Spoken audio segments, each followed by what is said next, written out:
Human Rights Commission meeting of April 17th, 2025. It's 4 o'clock in the afternoon, and we are in the council chambers, Durham Town Hall.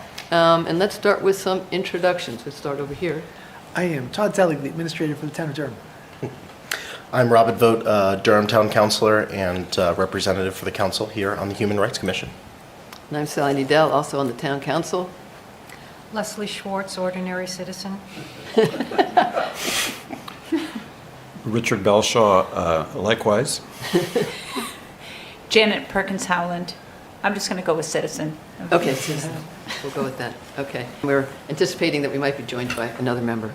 It's our tradition to read the land acknowledgement statement at the beginning of each of these meetings, so I'll read that. The town of Durham, New Hampshire wishes to acknowledge the spiritual and physical connection maintained by the Pennacook, Abenaki, and Wabanaki peoples of Ndakina, homeland, Aki, land, Nibi, water, Lolakwikak, flora, and Awasak, fauna. New Hampshire has been home to these indigenous people for thousands of years. The residents of Durham acknowledge the ongoing hardships endured by our indigenous neighbors after the loss of their unceded homelands, which we now steward, and we will work to foster relationships to support the well-being and forward the traditions of their ancestors. All right, next is approval of the agenda. Sally, could I just interrupt Yes, for a second? please. Since Kathy is not here, we don't have a note taker. Oh, yes, thank you. Do you want to be the note taker? Was not. Hoping by pointing that out that I was not going to be elected to that duty. I guess I can. Unless, Richard, would you like to? How about you or somebody do them and I will edit them? Okay, I will take notes. Does that make sense? Sure. Okay. Thank you for volunteering. Great. Approval of the agenda. Anyone see any reasons to change this brief agenda? In that case, I move that the Durham Human Rights Commission accept the, approve of the agenda for today's meeting. Is there a second? Second from Richard Belshaw. Any discussion? Doesn't seem like it. Although nobody on Zoom, so all those in favor, just a raised hand. I don't get to vote, but you get to vote. No, we don't. No, we don't. We don't now. We're non-voting. I know exactly. I said we don't get to vote. That's you don't get to vote either. Okay, just you three get to vote. Just- And I should explain that for the Human Rights Commission has 5 members, so a quorum is for 3 members, voting members, to be here with 3 of you. So thank you for being here. Okay, so the next piece is election of the chair. Do you have any nominations for chair? Isn't customary to nominate those in absentia? That might be challenging. What did you say? Is it customary? No, there was, you know that happens. The No. people who are absent get voted. I don't think Kathy would want to be the... Probably not. Yeah. I have a recommendation, but I don't know if I'm official enough to make that recommendation now that I'm leaving the commission. The chair. Does anyone want to be the chair? I'm willing to step up and do it if nobody else is dying to do it. Sounds like that would be great. Can I nominate Richard? That would be wonderful. So he doesn't have to nominate himself? Thank you. I nominate Richard Belshaw as chair. I'll second that. Any other nominations? Sure. Okay. In that case, all those in favor of Richard Belshaw being the chair of the Durham Human Rights Commission, raise hands. I don't get to vote. 1, 2, 3. Would you like? You don't want to vote. You don't have to. We have enough voters. Okay. Congratulations, Richard. You are the new chair, and you get the chair. Okay. Do I have to move? I guess I have to move. Yeah. Do you need any help with your stuff? That's okay. While Richard's moving, I'll say thank you to the commission. I enjoyed my time working with you, and look forward to seeing what happens. Thank you so much. Thank Thanks you. for your service, Sally. We Yeah. appreciate it. We'll miss you. Come visit. Got your agenda, you're all set.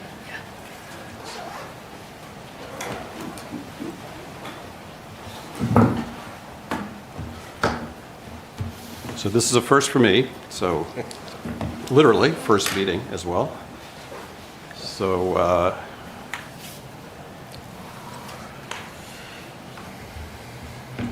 here we go.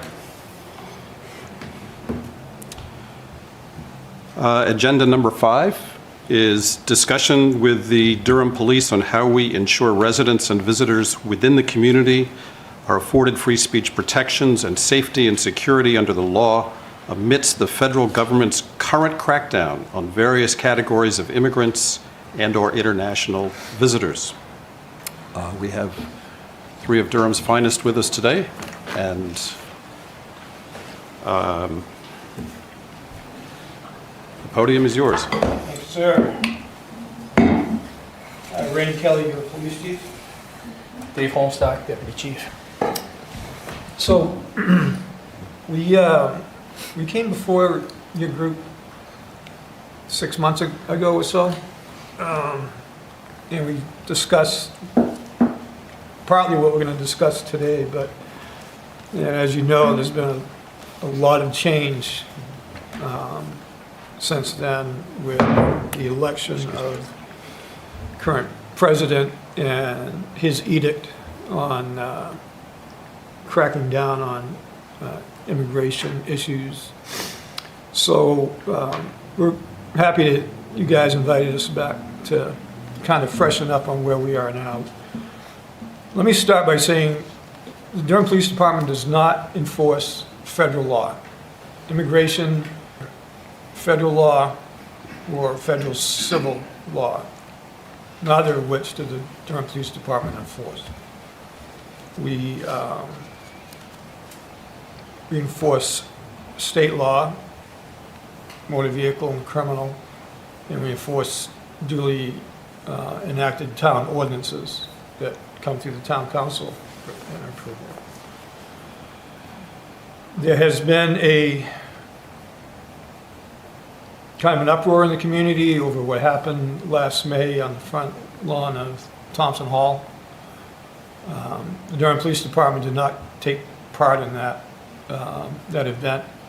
The administrator and I were called at home when things turned bad, so we responded and we kind of got a look at the aftermath and as the police were moving in and moving the crowd, and a lot of controversy, as you know, came out of that, and rightfully so.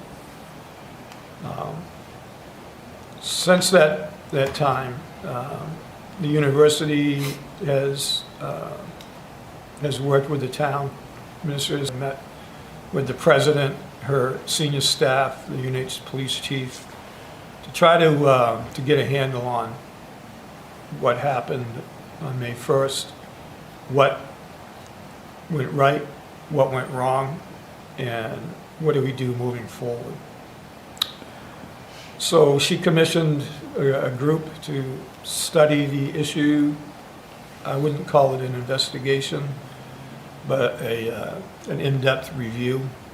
And there were a broad spectrum of folks on that panel. The information, some of that information, unfortunately, was just simply not factual. And we later met with the president and had a pretty candid discussion on that and our recommendations and advice moving forward, and how can we work together to make sure that nothing like that ever happens again. So I think we're on the right path. My command staff, Captain Dalton, Dave Holmstock, and myself met with UNH Police Chief yesterday. We talked about immigration enforcement. What are they doing? What are they not doing? What are we doing? How can we work together to make sure that we're both entities are working off the same score sheet? And I'm pleased to say that we are. We have a detailed document. It's not a policy, but an advisory statement from myself to our staff on how we enforce or not immigration law and what happens should we encounter someone who may be in the country illegally or not. Let me say from the outset, we don't ask, if we stop a car out here on Newmarket Road, we don't ask the operator if they're a citizen of the country, if they're an immigrant, if they're here legally or not. We don't care. We don't enforce federal law, that's a federal issue. We don't get involved with them. If we run that person, anybody we stop, we do run to make sure that they have a valid driver's license, that they're not wanted, there are no arrest warrants out for this person. If we run that check, which we do on every driver that we stop, and it comes back that the person is wanted for a crime that was committed either in Durham or elsewhere in the state, if it's a felony, a serious felony or not, then normally there's an advisor that's run through the NCIC system, is what the National Crime Information Center network, where those types of things would be made available to law enforcement, whether or not the person has a warrant in effect for a immigration violation or not. If it's simply they overstayed their visa or it's not a criminal offense, we don't bother with it. If you're on your way, here's your warning or here's your ticket. Drive safely, please have a nice day. But if it's a criminal offense, and if it's a serious crime, a rape, a homicide, and it comes out with a hold, then we will take that person into custody and then we will notify ICE. That's simply what cops do. They arrest criminals. This person committed an aggravated assault. That's a crime. They need to be brought forth to answer to that. So we will take them into custody. We will process them for any charges that we may have. Contact ICE. And if they want to come and pick the person up, we'll hold on to them for a brief period of time while they make arrangements to do that. But for any routine contact with anybody out on the street, we don't care about your immigration status. We're not going to ask. Don't ask, don't tell. The old military. M. Friedrichs sent some pretty good questions to myself and Todd and Rob and Moore. And I had a chance to go over those questions and sent her off and Todd off a response. But and I don't know if you've seen these questions or not, but I'll just go over them briefly. She asked, what sort of information sharing does Durham PD do with state, federal agencies? Is there any information that Durham PD itself collects? Photos, police warnings, arrest records, resident information, and that the state and federal agencies have access. We don't collect any information to be shared with any other state or federal agency. Now, obviously, there's a record of a contact on file with the Durham Police Department. If you write a written warning, there's a copy of that in our records management system. But state police, FBI, DEA, nobody has access to that data except for the Durham Police. Now, there are occasions when we'll be contacted and we'll be asked if we have any information on this person. And the example I used with them was if the Durham Police arrest a person for DWI. 3 days later, we get a call from state police, hey, we just arrested this person for DWI. He tells us that you arrested him 3 nights ago. Get a copy of that police report. Put it in writing, send it to my attention, and yes, I will share that with you. And we will share that type of information. But we don't share intelligence information with any of these agencies. They don't come into our building and access our records management system to look at summonses, warnings, any documents that would be on file from a contact with the Durham Police. That just does not happen. And the only there are only two people in the department that can authorize the sharing of information with outside agencies. That's myself and the deputy chief. Frankly, he gets most of the requests because he handles most of our court cases and prosecution. And I would say 99% of the requests we get are court-related. So, but a patrolman or a sergeant or our administrative assistant, they don't have the authority to share information with anybody without our approval. And we're very cautious on what information we send and to whom we share that information. She then asked, what if any state and federal funding does DPD receive? Is DPD considered a legal entity separate from the town of Durham? If not, what, if any, state and federal funding does the town of Durham receive? And what would the implications be if Durham PD or the town were to lose federal and or state funding? The Durham Police Department receives no state, no federal funding. We get all of our funding through the town of Durham, through the Durham Town Council. As far as a separate entity, we are not a separate entity. We are a part of the makeup of the town of Durham.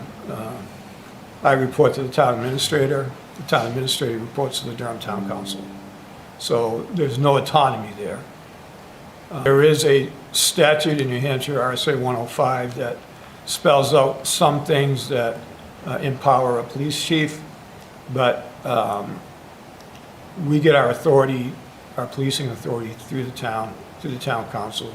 We all raise our hands and swear an oath to protect and defend the Constitution and the laws in the state of New Hampshire and the town of Durham, where we get our police authority. So, not a separate entity. We're all one big happy family.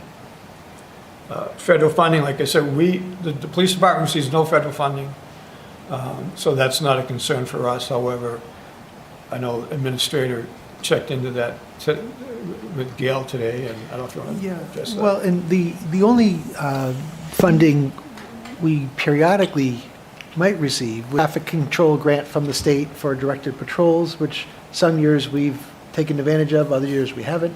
Some years the monies are there, some years it's not. Years ago, we took advantage of a Cops Fast grant through the U.S. Department of Justice that paid for the cost of an additional officer over a 3-year period with a declining contribution each year. So if we were to defy federal law and the consequence was withholding of funding, we would not be eligible to apply for those types of funds moving forward. Now, statewide, the implications for the town generally would be more significant. So a few different categories of state funding. For environmental type funding, this is water system grants, wastewater grants. This, for 2024, we received about $850,000, another $1.5 million in state rooms and meals tax distributions, an additional $350,000 in highway block grant funds and municipal bridge aid funds. And then if one was to consider funding we receive from UNH through our various municipal agreements, state funding, that's another $6.3 million. So altogether, in terms of state and UNH funding, at least what we received in '24, it was about $7.5 million, and that excludes federal funding, and we have several $1 million of federal funding we received. So there would be some consequence if if we were to refuse to participate in following state law, and if the federal government and/or the state was to withhold any money from Durham. The implications for the town are pretty significant. We haven't availed ourselves to any state grants for at least the 5 years that I've been chief, and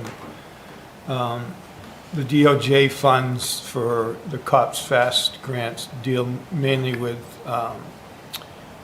departments in high crime areas, and frankly, we enjoy a very, very low crime rate here, so we're not eligible for a lot of those grants. Occasionally, there'll be a radar grant or a DWI patrol grant, but again,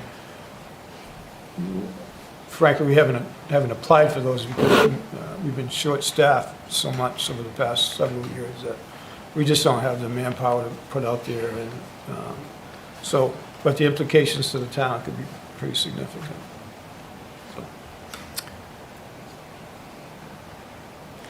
Chief, can I ask a question about just clarification? You said that, I had a question. Do all people that get stopped, like for a taillight being out, some vehicular thing, do they all get run? Yes. Okay. So I think I've watched too many cop shows. Probably. Come ride with us some night. But I thought that is how some criminals were caught. Yes. So, but you said that you don't report, though you can report them. You just don't have a habit of it? Or can you just clarify that a little bit? Sure. If we stop somebody, we run everybody that we stop, we run. So it's across the board. We're not picking and choosing or profiling who we're running, stopping. Everybody that's stopped for a valid reason has their information run through the NCIC. If it comes up that the person's wanted for a crime, they'll be taken into custody, whether you're an immigrant or not. Okay. After that point, if it's a minor offense, say you're in court for a speeding ticket, we're not going to notify ICE on that. We're not going to inquire. It just doesn't matter to us. Ordinarily, if it's a violent crime and it's an undocumented immigrant in the country illegally, there'll be a detainer attached to that. It'll say, this person is wanted for a homicide out of Arizona. Please take into custody forthwith, notify ICE. In that situation, we would do that. But for minor, trivial offenses, we're not taking that step. It doesn't matter to us at that point. I hope I cleared that up for you. Yes, you Okay. did. The last question that M asked was, what would happen if the town of Durham passed an ordinance that conflicted with state or federal law? Example, town passes an ordinance that if DPD is notified of ICE activity within the municipality, DPD will post notification of such. Would that legal issue fall on the town and protect individual officers from enforcing the town ordinance in violation of state or federal law? So,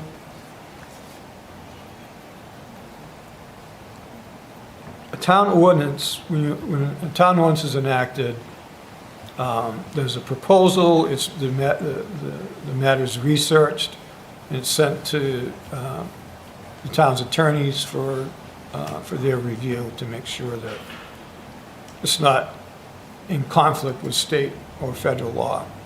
If it is, then the attorney is going to advise the town through the administrator that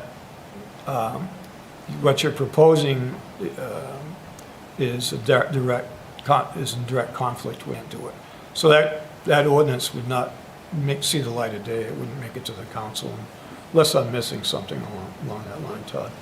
You're absolutely right, but, hypothetically, the council, if it felt strongly, could adopt an ordinance that hypothetically would be in conflict with state law.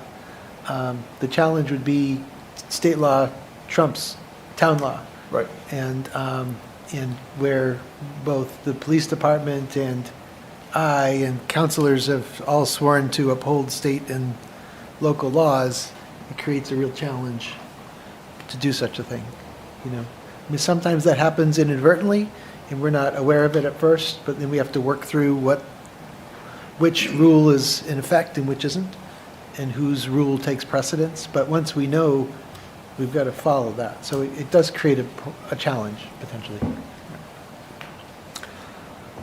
So those are the questions that M brought up.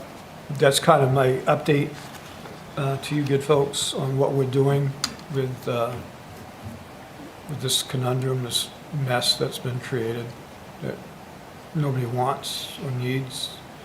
Todd talked about 287 is the statute where they're trying to deputize local, state, and county police officers, give them authority to act as quasi Homeland Security ICE officers and to take enforcement action. We're not going to participate in that. We have enough to do on our own without taking on more of a burden. And frankly, there's not an appetite for that in my department, and nor do I ever believe that it would be. Another question that popped up was, how do we ensure that we're protecting the residents' First Amendment rights? And we hold dear everybody's rights. And it starts by hiring good people. We hire people who have the same belief system that we have. We hire people who we think would perform the kind of police services that you, our bosses, our taxpayers, our citizens expect and deserve. We have extensive training in bias. Not only is it the state now mandating a certain number of hours for bias training, but we've added on to that considerably, so our staff gets more than the required number of training hours at the academy. So we work hard to protect everybody's, whether they're the first, fourth, fifth, it doesn't matter. That's our job. That's part of our ethos and what we do. And that's as succinct as I can put that. I think, Question? Thank you. Yeah. I was just going to observe sort of an interesting parallel that we were dealing with maybe 10 years ago, had to do with whether citizens could bring firearms into the polling place at a school. And what we learned was that there was no authority for the town to prohibit carrying a gun into a polling place at a school. And there was a federal law that establishes safe school zones, but only federal marshals could enforce that law. So we have no authority under local or state law to prohibit somebody from bringing a weapon into a polling place, even though in Durham the polling place is at the school. And so the only one who could potentially do that would be federal marshals. Right. And since there are no federal marshals around, basically we're not able to enforce that, even if we wanted to. That's right. So that's kind of a parallel issue we've dealt with. Great in the example. past. I'm happy to answer any questions if you have. Yeah. Anyone have any questions? I have a question that has nothing to do with that, so it is about guns, though. Go ahead. In light of a unfortunate, I think there was it might have been a state police that shot a resident recently. I'm not sure if it was state or local, but I was just wondering about the sort of rules about a firing at a citizen in general. Because I've heard different things. I've heard that the police have to feel that they are in order to pull a gun, but then somebody told me that that wasn't true. So I was just wondering if you could. To use deadly force, you have to be in imminent danger of death or serious. Is deadly force any kind of shot, or do you like? Sorry, I don't know. No, it's fine, yeah. I guess maybe I haven't watched enough cop shows. Right? Is using your gun, does that always mean deadly force because Yes. it is a gun? Yes. Okay. And so you have to be at risk of bodily injury. That is true. That is true. Okay. Yeah. All right, thank you. Or someone else. Right, or a third person. Or someone else. They have to be at risk to someone else. Okay, thank you so much. So to respond, like this weekend, there was a shooting on, I think, the Spalding. Right. I've been following that story, and because I'm curious about these things too. And so There was apparently state police engaged in a pursuit of an individual driving 100 miles an hour on the road, pulled the person over, and according to what's been reported in the media, from what the, I think, either state police or attorney general's office disclosed in some type of a hearing, as the officer approached the car, the driver got out of the car with an object it was a female, in her hand, and that looked potentially like a gun, and assumed what one of the state police described as a shooter's stance. And the officers called out to stop, cease, drop it, and the stance was assumed, so the officer believed that it was a weapon that was being leveled at him and discharged his weapon 5 times. And the woman was hit at least once in the shoulder and is now hospitalized. So one of the positive things that we have in New Hampshire is that whenever there's an officer-involved shooting at a local department, county officer, state police, that is handled separately and independently by the Attorney General's office. And they do an impartial third-party analysis of whether the shooting was justified or not. So in some jurisdictions, it's the department itself that does the investigation, and I believe is a bad practice because there's always this question of whether there's a cover-up going on. So by having the Attorney General's office, it's truly a third party evaluating it. And usually that officer is then put on, administrative leave until the process resolves itself.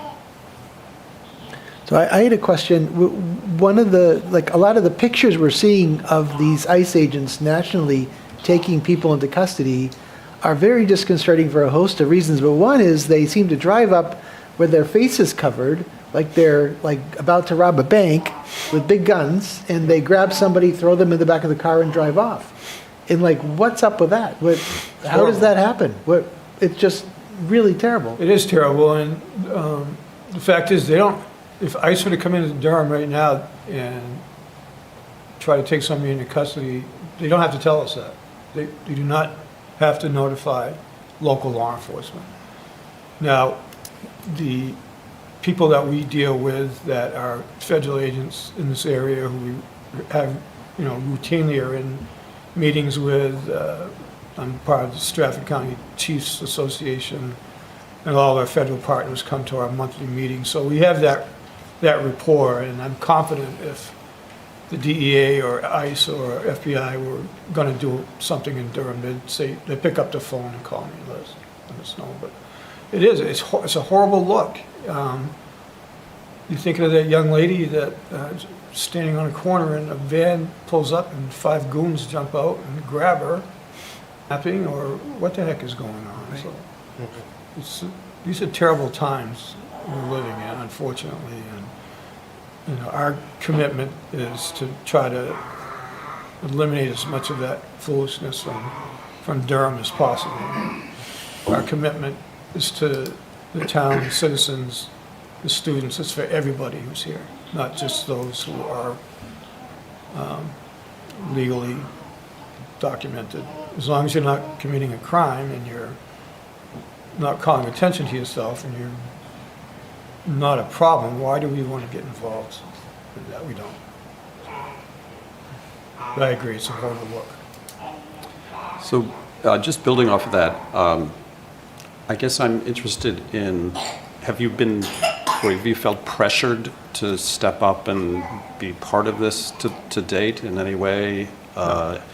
If ICE agents or federal agents were to suddenly appear in Durham, you wouldn't be assisting them. It sounds like you'd be uneasy with them there. If an ICE agent comes to the police station and says we're going to do an arrest on at this location, would you mind sending some officers for officer safety issues? We would definitely do that. Mm-hmm. But we're not going to go in and make the arrest for them. Right. I mean, we'll obviously, anytime another law enforcement agency asks for our help, we're going to help them. Mm-hmm. But it's going to be temporary. So. And the university police, are they on board with all this as well, or? Yeah, right. I know you can't speak for them, but. Well, I can because I have Okay. their policy. We met yesterday for over an hour, and their policy mirrors ours, and ours we got from CALEA, which is the accrediting agent for the Commission on Law Enforcement Accreditation, so it's best practices that are out there now. So I'm satisfied that our advice and our direction to our staff is on solid footing. Thank you. Questions? I'm Todd? just wondering, are there, we have residents who are concerned about this issue nationally, residents or visitors who are scared. And I'm wondering if there's more we can do as a commission to help educate the Durham community on how things work here. And I know, Rainey has spoken with individuals in town who've reached out, but we know, and the people who reached out to Rainey know, but there are a whole lot of people who don't know. And I know they've been approaching members of the council expressing concern. And I'm just wondering, what more can we do to educate people? It's a good question. We can open up the floor for that, for discussion. I did notice that M had her hand up at one point, and her hands are full a little bit, but I think that the voice will emerge. Thank you. And I want to thank Chief Kelly particularly for, so much thoughtfulness to those questions and provide to the commission a little more background. The reason I wrote those questions is because I was informed that there is at least one Durham resident who, as of Friday, their visa status was revoked and they were reclassified for deportation. And then I heard from other counselors that in Durham we have a very high number of international folks, whether it's because they are studying or working at the university, or there's a rather, cosmopolitan international small town. And another counselor let me know that they have neighbors and had made the difficult decision to put their home up for sale and leave Durham because they've been told by the federal government that they don't have any rights. And I think people have been, hearing different news sources, whether it's the New Hampshire long-term resident who has a partner and an additional extended family here, a German national who was detained for 6 weeks, coming back into Logan and then deported and apparently under quite terrible conditions. And so I think that there's a reality that this is affecting our residents. And I think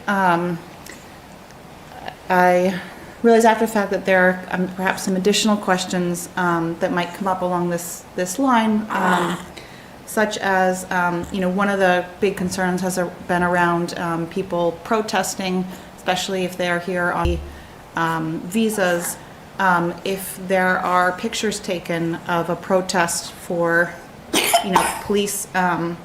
policing safety or enforcement, is there any way that those pictures could then be used against the people who are participating in those protests?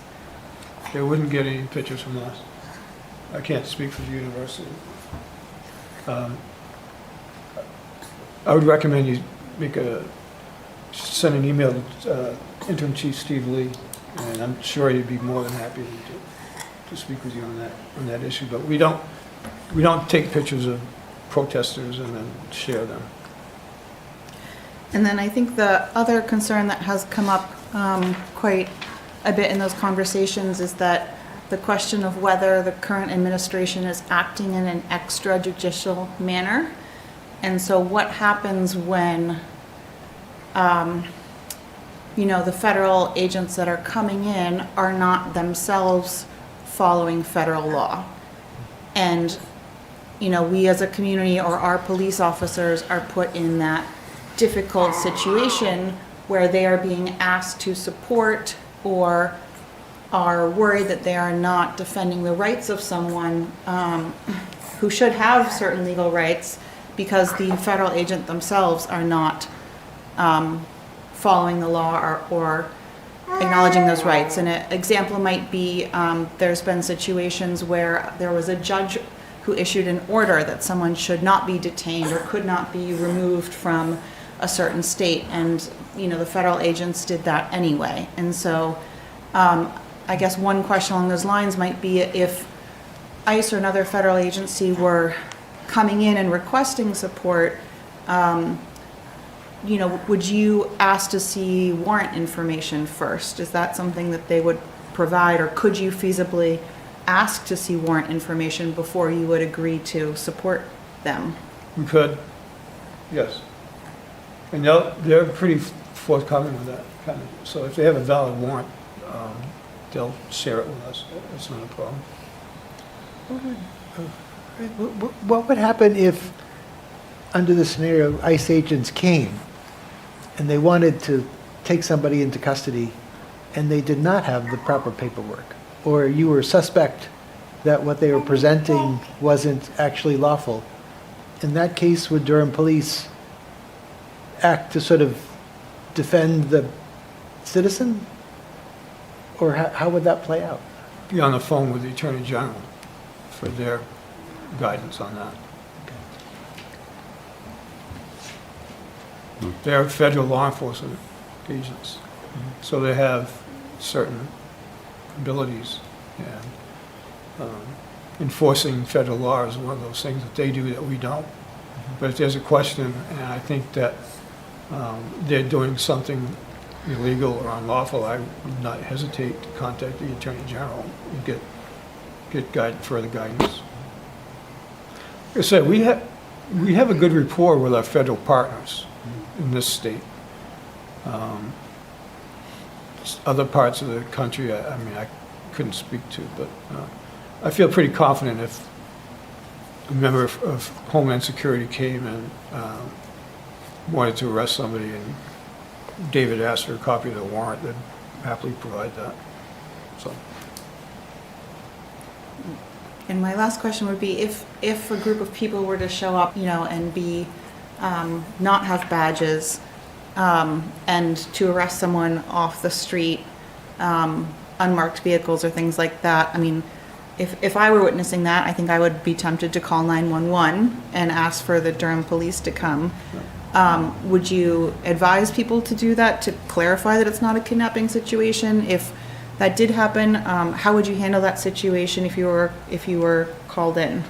Oh, anytime citizens in doubt, call us. That's our job. That's what we get paid to do. If you see something and it doesn't look right to you, call us and let us investigate.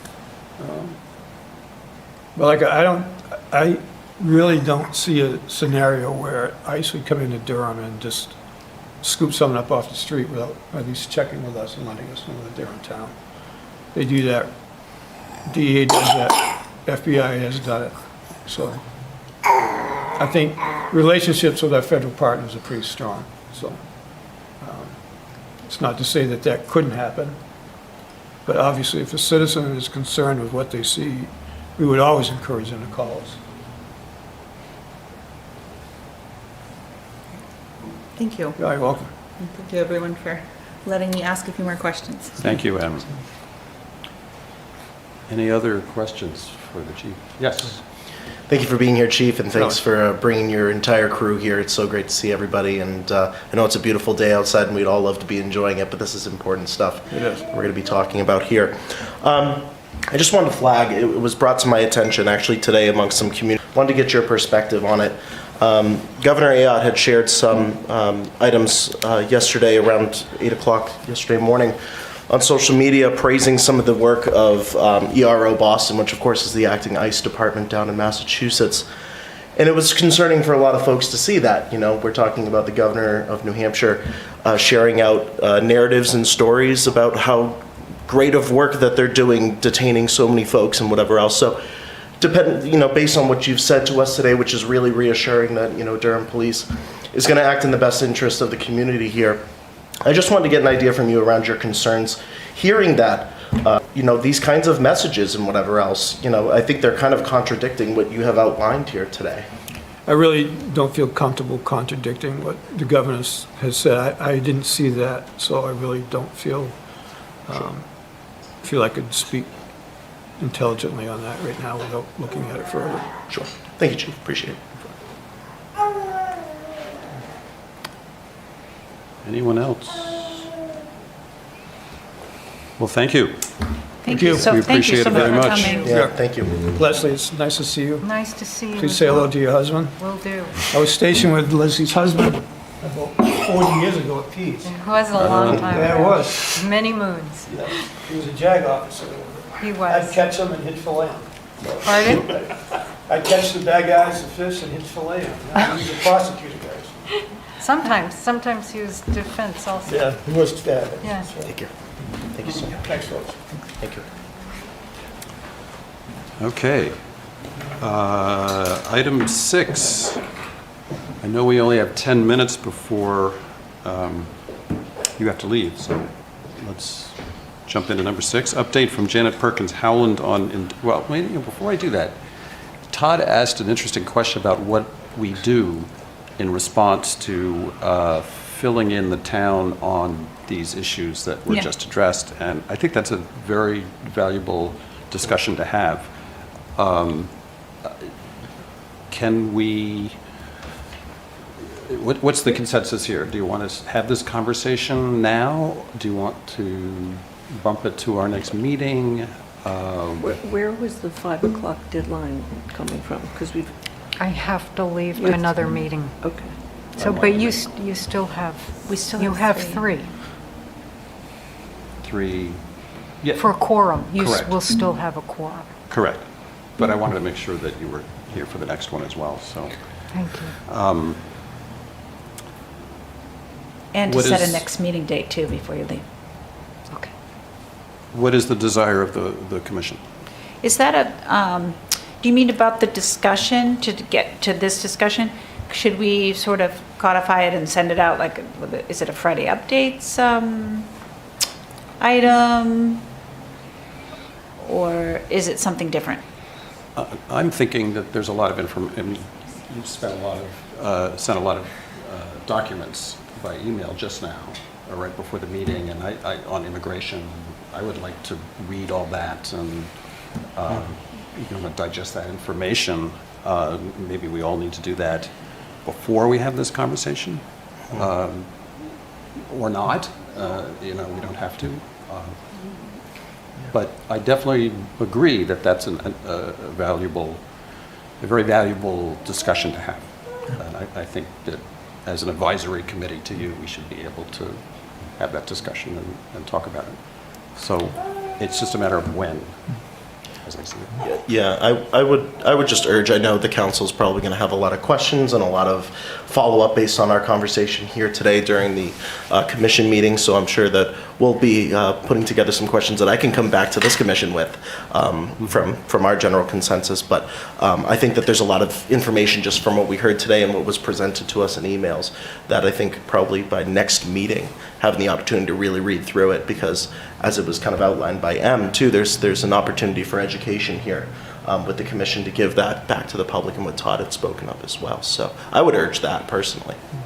But then if we're going to do that, I think we need to set a meeting next month and not wait. Usually we only meet every 2 months, and Right. that's too long to wait. I would agree. Thoughts? Okay. Maybe in the meantime, you could mention in a Friday updates or something that, we've had this discussion and we are mulling over, we'll have a full discussion next time at our next meeting or something like that. Okay. So the public knows that this is an issue Yeah, that we're wrestling and with. I can try to summarize a few of the points Rainey made also. I'll work on that. Okay. I'm not sure if, I don't know if I'll be able to do it for tomorrow, but maybe for next week. We'll see. Thank you. Maybe summarize what he said and also indicate that if residents have concerns, this is a place they can Yeah, bring them. that's a good idea. That's a good idea. Yeah. Let's move on then to number 6. Unless you want to set a date for the next meeting now before We ought to do Leslie that goes. before Leslie leaves. Yeah. Oh, we also don't have Kathy with us.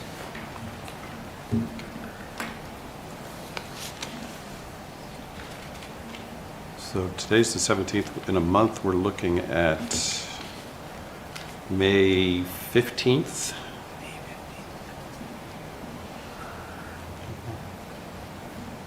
How does that look? I could do it if it's the same time as this meeting, later. Likewise, yeah, same time, 15. So same time later, I heard two things there. Same time, meaning later in the 4 PM Yeah. instead Yes. of 10 AM. yeah. 4 PM, yeah. Is that okay with you, Leslie? Are you going to have the same 5 o'clock meeting in a month? No, this meeting that I have tonight came up in the interim. It was not known to me, So it's not a When? regular monthly meeting? no. Okay. And you're suggesting we make it later than 4 o'clock, Janet? Or- No. Or No. just, She meant later in the day. like okay, well, 4 we o'clock. need to do that for Kathy. Right. I think I she think said. 4 PM works. Yeah. Okay, so 4 o'clock Thursday, May 15th, and we'll have that go to 5:45 officially? Great. Will Thank there you. be dinner served? Could be. I like the idea of a potluck. Okay, Janet, why don't we move on to item number 6, so that Leslie can speak to it if she so desires. So it actually is informational first. It could be a larger discussion because there is controversy about Indigenous People Day, like even marking it altogether. But this is a factual thing that our library is hosting a virtual New Hampshire Humanities Program Murder in Plain Sight, which is an Abenaki settler mystery on the New England frontier, tentatively for October 7th, with someone named Damien Costello, which is someone we were thinking about getting for last year. So I think they are planning on having him speak on October 7th, and the alternative date, in case that does not work, is October 21st. So that will be happening to mark Indigenous Peoples Day in Durham at the Durham Public Library for 2025. So I know in the past we've collaborated with that, and I'm not sure what everybody's thinking about that. So that was the extent of my, Great, okay. Thank you for sharing that with us. yeah. Any comments or additions? Okay. Thank you. Let's move on to agenda item number 7, approval of minutes, February 5th, 2025.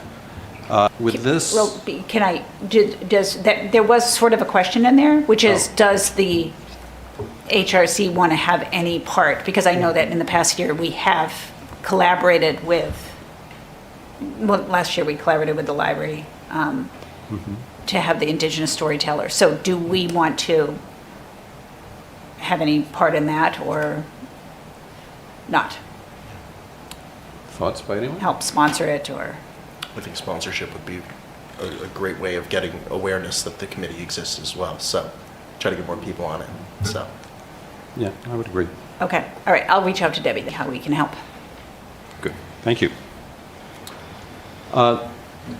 Approval of the minutes from the last meeting, February 5th. So when these meeting minutes came to me, I just had trouble with a lot of the clarifications of things. And so I did a big edit. I'm very thankful that Kathy wrote the minutes. I don't want to say they were inefficient or anything, but I clarified things, I corrected a few grammatical errors, and so on, and then sent it to the town, Karen Edwards, and she forwarded it to all you, and then we have further. Right. I looked at the minutes earlier today and felt there were a lot of things that weren't clear, and then I was overjoyed to discover the email with your edits, a lot of, maybe even more than I might have done. but I found a few more, mostly grammatical errors. So I went through and put my errors in blue. Does everyone My have, edits in blue and sent them out, but it was late in the day, so I don't know if people have seen that. does everyone have the copy with the blue edits? Yeah. You do, okay. Any comments, additions, corrections to, I'm going to say that copy of the minutes? I actually have this is a very mundane correction, but my name is spelled wrong. That's In not one- mundane, that's one- important. One spot, well, it's spelled correctly in other spots, but it's just in one spot, so. Where would that be? Not having time, obviously, because I have to leave to comment on Yeah. all of the amazing proposed Do you remember edits. where it was misspelled? But, it's, I think it's under item 3, I think. Oh, yeah, the T was left off when she Yes. seconded the approval of the Thank you. agenda. Okay, thank you. So, actually, one question I have, on a number of other committees that I'm involved with that are not through the town, people have started using the AI, when the meetings are on Zoom, they've been starting to use the AI companion to take minutes. I have very mixed feelings about, no one wants to take minutes, and with my hearing, I can't take minutes and look at people at the same time. So anyone says they'll take minutes, and the minutes that the AI companion takes must be gone over and edited. They're not by any means accurate, and there are things they don't understand. But I wanted to raise that, whether people here thought that would be helpful. I don't know did someone take minutes today since Kathy's not here? I am going to take a stab at it. Okay, yeah. I mean, the AI minutes, like I say, someone needs to go over them. But Yeah. I wanted to, since these meetings are recorded, I wanted to raise whether that's something we wanted to avail ourselves. And I could much more easily take the AI transcript and offer to spend some time editing that or adding to it to the extent that I remember what was said or caught what was said. Well, I can't take minutes in person here, but I could try to help with that. Do I hear an offer in there for today? Sure, you can send me, yeah. Oh, I mean, I was actually thinking of saying to Kathy, if she wanted to send me a draft before she sent it to Karen, I'd be happy to look at it. I can't swear that I'll catch everything. I couldn't hear everything the police chief said. He would drop his voice and talk like this. So, but to the extent that to the extent that my hearing and my brain works, my memory works, I'm happy to look at things and do the sort of job that you did. Why don't you do that and just see how you like it, see how it comes out, and maybe you put down notes too, and Okay. There should be a space for AI, I would imagine, as long as it's helpful. Yeah. Yep. I actually don't know, so I believe in the Zoom program through the synagogue, which is where a lot of my committee meetings take place, that AI, if you turn on Zoom, the AI companion is there. I don't know if that's true for the town, or if we have to turn, does it exist for today's meeting, or did someone have to say, yes, I want to use that? Well, I know, so I don't know with the town Zoom that broadcasts out, we'll have to ask Craig Stevens. I know, for example, if I had Zoom up on my computer, I could have activated the AI assistant, and that could have taken minutes. So, I mean, that I guess that's a possibility, is I could just come in, logged on to Zoom, and try to activate it, and then it would give us kind of So a I have a transcript. question. You have done that before when we've met? You are on Zoom? You have the Zoom running on your computer while we're meeting? I did not today. No, but you have in the sometimes, past, yes. and then do you just mute the sound? Yes, Okay, okay. yeah. One meeting I tried that because I couldn't hear, but it didn't work because I was getting the Zoom input and the real input. But it occurs to me that what I may do going forward is put the Zoom on. I don't know if I have to figure out if I can shut the sound off, then I could have the closed captioning going, and that would help me understand what's being said. So next time I will try that. So it doesn't sound like we have that then. Well, we could. We don't know if we have it Craig. today. Let me talk with Craig Stevens and see It may have all. how it works. So let's talk. That's a It good says idea. no signal, so I don't Yeah. know if it's, the Zoom is turned on today, but if it's turned on, we may well have The it. cameras are on. Yes, it is. Okay. The cameras are Yeah. on. So So it may be on, we have to ask Craig. I think we are going to rely on your minutes for this meeting. Okay. But going forwards, we can explore Yeah, that. yeah. It's a great idea. Yeah. Okay.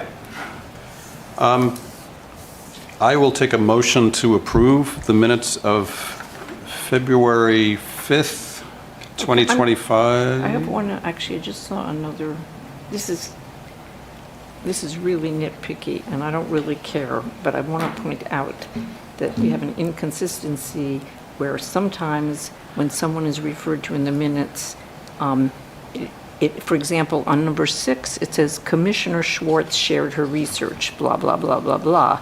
And then, under the approval of minutes, it says Chair Needell moved for approval, Schwartz seconded the motion. It doesn't say Commissioner. Similarly, under business, it says Perkins Howland.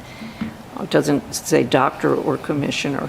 So it's not a big deal, but we might want to be consistent. Okay, I can explain that. Once I started the first mention of a name, I identified, and then succeeding times that person came up in the minutes, I didn't. Okay. Assuming that people would remember the original designation, and I'm happy to have that be changed. Whatever people want. I mean, Okay, well, let's change it then. change it so that it's always using the title? Yeah. Okay. But does it make sense to always use the title Commissioner, or do you want your name referred to as Reverend Richard Belshaw, and she's Doctor, and he's Administrator? Or do you just say Administrator, I think Commissioners? Commissioner is I think- fine. Yeah, Yeah, okay. for me, anyway. And to make it consistent, I think we should keep it that way. That makes sense to me. Okay. Any other discussion or comments about the minutes? I'll take a motion to approve the minutes of February 5th, 2025. I move to approve the minutes with the amendments that we've discussed. With the amendments. Do I have a second? Second. Any further discussion? All in favor, raise your hand. That looks unanimous. Thank you. Do we have other business? Yes. I just noticed we do have a resident or citizen here. I didn't know if they had something they wanted to raise with the commission or not. It's away, but Okay. Thanks for being here. Appreciate it. Okay. Then, knowing that our next meeting is in a month on Thursday, May 15th at 4 o'clock, I will take a motion to adjourn. Well, a motion that we adjourn. Janet, do I have a second? Second. Second. Any discussion? Before I say mission adjourned, meeting adjourned, mission adjourned. I want to welcome Robin, is it? Yes. To the group, and thank you for volunteering, and we're glad to have you. Yeah, very excited to be a part of this group. There's a lot of great work that can be done and will be done, so. Excellent. Okay, we are adjourned. Ooh, how did that feel? Felt great.